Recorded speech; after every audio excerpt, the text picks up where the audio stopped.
Imagine living in a time when speaking your mind could get you thrown into prison.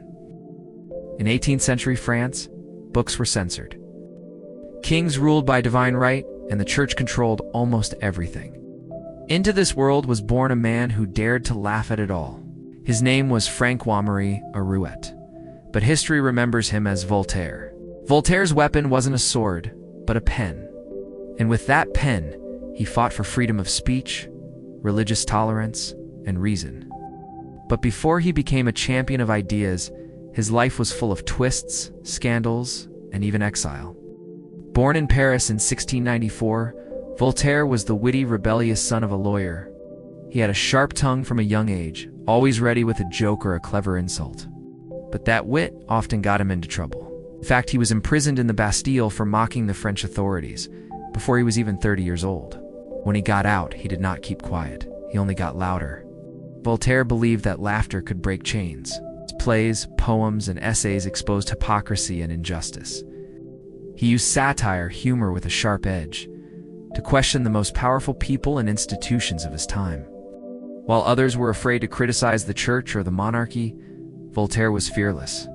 He wrote things like, "Those who can make you believe absurdities can make you commit atrocities."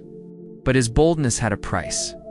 He was exiled to England, where he discovered the works of thinkers like Locke and Newton. There, he saw a society that allowed more freedom of thought than France. This experience shaped him deeply. When he returned, he started writing with even more fire. One of Voltaire's most famous works is Candide, a novel that tells the story of a naive young man who travels the world, witnessing war, cruelty, and disaster. Through this satire, Voltaire mocked blind optimism and asked readers to open their eyes to the real world. The message was clear.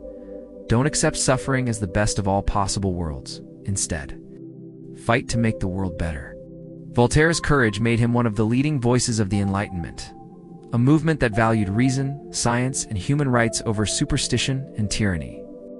His ideas spread across Europe, influencing revolutions in both America and France. In his later years, Voltaire became almost a legend. When he returned to Paris after years of exile, crowds gathered in the streets to cheer him. He had once been a prisoner, but now he was celebrated as a hero of free thought. Voltaire died in 1778, but his words lived on. Even today, whenever we defend freedom of expression, whenever we question authority, whenever we use humor to expose injustice, we are walking in Voltaire's footsteps. So here's the question he leaves us with.